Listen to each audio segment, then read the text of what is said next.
Assalamualaikum warahmatullahi wabarakatuh. Alhamdulillahilladzi hadana lihadzal Islam wa ma kunna linahtadiya laula an hadana Allah.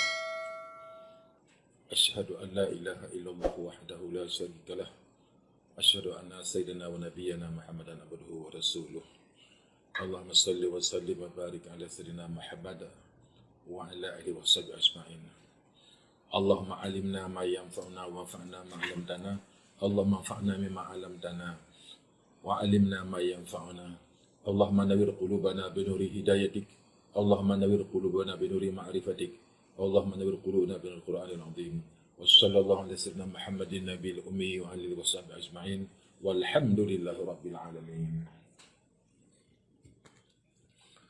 Muslimin yang dirahmati Allah, semoga Allah memberkati dan merahmati kita semua dalam majlis ilmu yang penuh barakah ini, insya-Allah. Kita pada hari ini kita buka satu tajuk, iaitu mengenai dengan rukun salat. Antara 13 rukun sembahyang yang paling banyak peranan ialah qiyam bikamali, berdiri dengan sempurna. Inilah rukun sembahyang yang paling banyak peranan di antara rukun-rukun salat. Sebab di situ dipanggil 7 dalam 1. Berdiri ini adalah merupakan rukun sembahyang 7 dalam 1. Apa maksud dia? 7 rukun lain berada di dalam berdiri. Kita tak perasan, tersilap pandang. Walaupun rukun sembahyang, rukun, sujud, rukun yang panjang. Fatihah, rukun qauli yang panjang. Sujud, rukun qauli, rukun fi'li yang panjang juga. Jadi kita tak perasan, berdiri adalah rukun fi'li yang paling di samping dia panjang, dan di situ tersangkut rukun lain 7 dalam 1. Di dalam rukun fi'li berdiri ada 7 rukun lain yang di situ berhubung kait ataupun terkait dengan berdiri. 7 dalam 1. Coba perhatikan. Pertama sekali, niat sembahyang. Di mana letaknya? Ketika takbiratul ihram. Itu dah 2. Niat tempat dia dalam berdiri. Pertama sekali, berdiri itu sendiri merupakan rukun. Berdiri sendiri itu rukun. 1. Yang kedua, niat. Dalam berdiri, di situ ada niat. Bukan dalam rukuk, niat. Bukan dalam sujud, niat. Ketika berdiri. Dah 2. Yang ketiga, takbiratul ihram. Di mana letaknya? Dalam takbir. Dalam berdiri. Sudah 3 dah. Yang keempat, membaca qiraatul Fatihah. Membaca Fatihah dalam berdiri. Yang kelima, rukuk. Di mana letaknya rukuk? Dalam berdiri. Bukan dalam sujud, rukuk dalam berdiri. Bukan dalam duduk, dalam berdiri. Yang kelima. Yang keenam, i'tidal. Ketika kita bangun baca Sami Allahu liman hamidah. I'tidal. Di mana letaknya i'tidal? Dalam berdiri. Yang ketujuh, tertib itu sendiri persiapan untuk turun kepada sujud pertama. Dalam berdiri. Itu dipanggil 7 dalam 1. Oleh kerana itulah sebabnya, maka berdiri selalu disebut berdiri betul. Qiyam bikamali, berdiri mesti betul. Jangan berdiri singit ataupun cenderung ke kanan ataupun ke kiri. Berdiri tegak. Ujung kaki ke hadapan. Tak boleh ke kanan, tak boleh ke kiri. Dia ke depan. Macam askar berdiri ketika berkawat. Tengok macam mana askar berdiri, berjalan ketika berkawat. Dia mesti kaki dia ke depan, ujung kaki ke depan. Macam itulah berdiri dalam sembahyang. Itu namanya berdiri tegak. Jangan membungkuk, jangan cenderung. Dan jarak antara kaki kanan dan kaki kiri kadar sejengkal.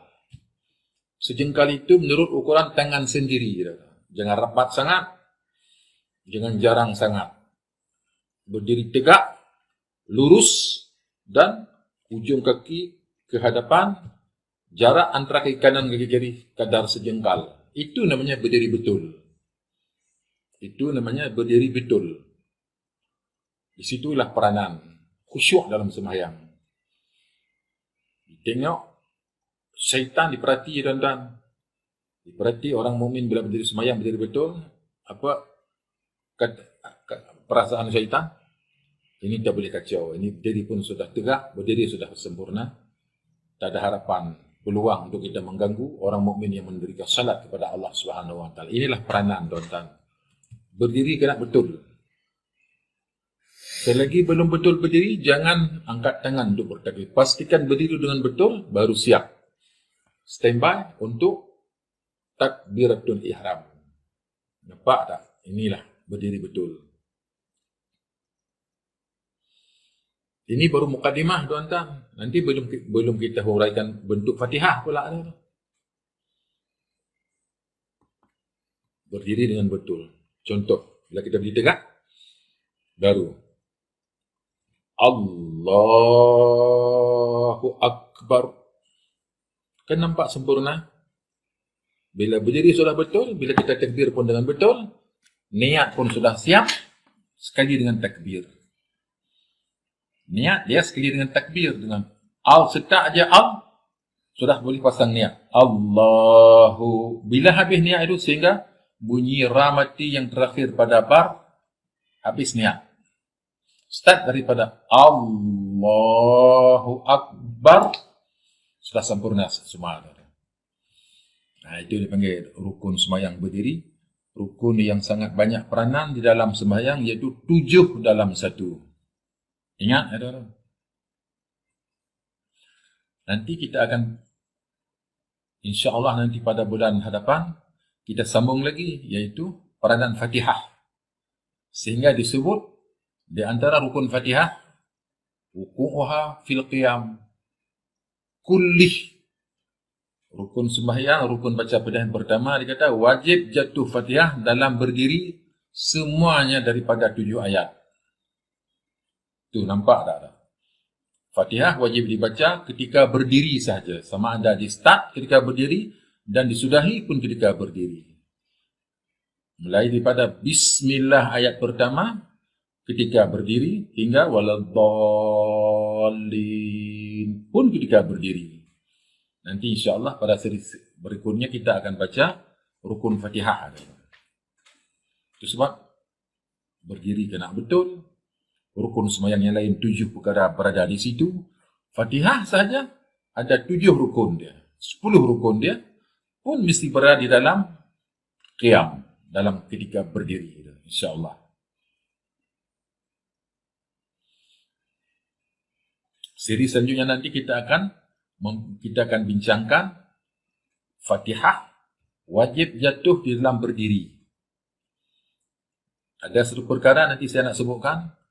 Kita selalu membaca ada 7 sebutan bukan bahasa Arab di dalam Fatihah. Tuan tak perasan nanti bila kita mengaji, bila kita baca sesuatu baru terkejut nanti.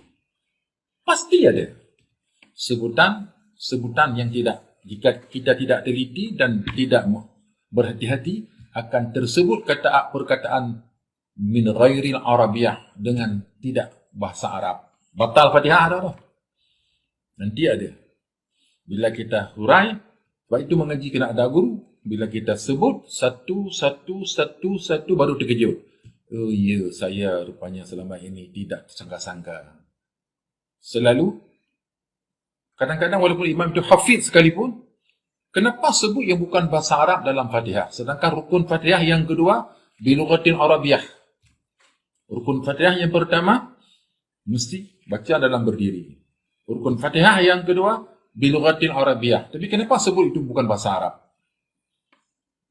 Di mana? Nanti, insya-Allah pada seri selanjutnya nanti kita akan berdepan nanti. Satu. Kita sebut.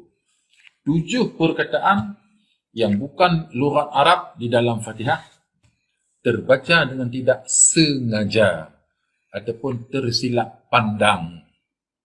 Jika kita teliti, jika kita perhati, tengok nanti kita akan mengaku sendiri. Oh ya. Oh ya. Mengapa tidak ya? Orang dengar pun baca pun bukan bahasa Arab. Makmum di belakang tuan-tuan yang kita pinggir remeh tu. Diperhati tu bacaan imam tu. Walaupun dia bukan pakar tajwid, dia tahu imam sudah baca bukan bahasa Arab. Nanti kita sebut satu-satu nanti insya-Allah. 10 minit lagi, Pak.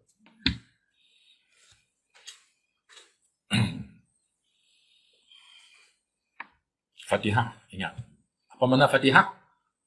Pembukaan. Sebab itu nama surah Al-Fatihah dipanggil surah Al-Fatihah. Kenapa? Pembukaan. Dia banyak nama dia, 30 lebih.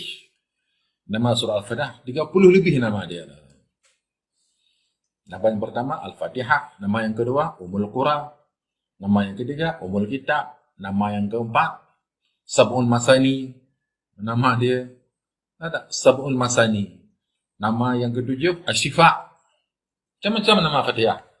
Macam nama hari kiamat juga. Ada nama hari kiamat Qiyamah. Kenapa? Sebab hari itu manusia semua qiyam. Sebab hari itu dipanggil kiamat. Ada nama hari kiamat Hasyar. Kenapa? Yaumil Hasyar. Adapun Yaumul Mahsyar. Sebab berkumpul manusia, mahsyar tempat berkumpul. Ada nama hari kiamat dipanggil Yaumiddin. Kan dalam Fatihah ada Maliki Yaumiddin. Allah Maha berkuasa pada hari kiamat. Nama hari kiamat Yaumiddin. Kenapa? Sebab persoalan pada hari kiamat dipanggil semua ikut dinul Islam. Manusia akan diputuskan hukum hari kiamat mengikut dinul Islam. Sebab itu dipanggil Yaumiddin. Ada juga hari kiamat nama dia Sakhah. Yauma yafirul mar'u Yauma yamirul mar'u min akhih. Fa idza ja'ati sakhah. Maka apabila datanglah hari kiamat yang disebut dengan sakhah. Kenapa dipanggil sakhah? Hari tiupan sangkakala yang maha dahsyat. So dipanggil sakhah. Ada sakhah. Kenapa dipanggil sakhah? Ini maksud dia. Kenapa nama kiamat? Ini maksud dia. Kenapa Yaumiddin? Ini maksud dia. Macam itu juga dengan Fatihah. Kenapa dipanggil surah Al-Fatihah? Sebab dia pembukaan. Kenapa dipanggil surah Al-Masani? Sebab 7 ayat diulang-ulang memuji Allah Subhanahu Wa Taala. Kenapa dipanggil Asy-Syifa? Sebab itu ayat itu menjadi penawar ataupun jadi ubat segala penyakit. Ada juga nama dia lagi, iaitu dipanggil Suratul Barakah. Penuh dengan keberkatan. Sebab doa yang paling baik adalah Suratul Fatihah. Nanti kita hurai insya-Allah pada seri selanjutnya nanti yang akan datang. Kita berdoa sama-sama kepada Allah supaya kita akan berjumpa lagi insya-Allah. Hadanallahu wa iyyakum bil taufiq wal hidayah. Assalamualaikum warahmatullahi wabarakatuh. Allahumma ja'al jam'ana hadha jam'an marhuma wa tafarruqana min ba'di tafarruqan ma'suma wa la tanillahu ma fina wa la ma'na wa la masyaqiya wa la mahrum wa la matruda waghfir lana hubana wa khatayana wa hayyana min amna rasyada. Wa sallallahu ala sayyidina Muhammadin wa alihi wa sahbihi ajma'in. Subhana rabbika rabbil izzati amma yasifun wa salamun ala mursalin walhamdulillahi rabbil alamin.